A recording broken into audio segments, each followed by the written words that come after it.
ആയിട്ടോ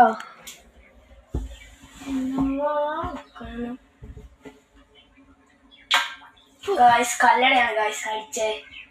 നമ്മുടെ ഇത് വരാലാണ്ട് കിടക്കുന്നുണ്ട് അവിടെ. ഇവിടെയാണോ വീട്ടിൽ കിടക്കുന്നത്? വണ്ടിയാ ഗായ്സ് അങ്ങെത്തണം. അതുകൊണ്ട് അവിടെ ഇറക്കി നിൽക്കണേ. നമ്മുടെ വീട്ടിലോട്ട് അങ്ങനെ നിൽക്കും. വേറെ വീട്ടിലിട്ട് വിടാൻ അങ്ങോട്ട്. അവന് നേരെ അങ്ങോട്ട് നേരെ.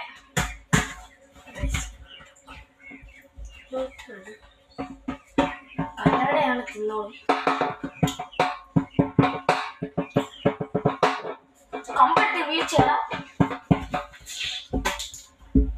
പൊട്ടാതെടാ. വിളിക്കുന്നത്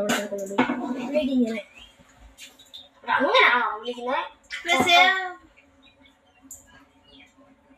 പോടാ പൊട്ടന്മാരെ.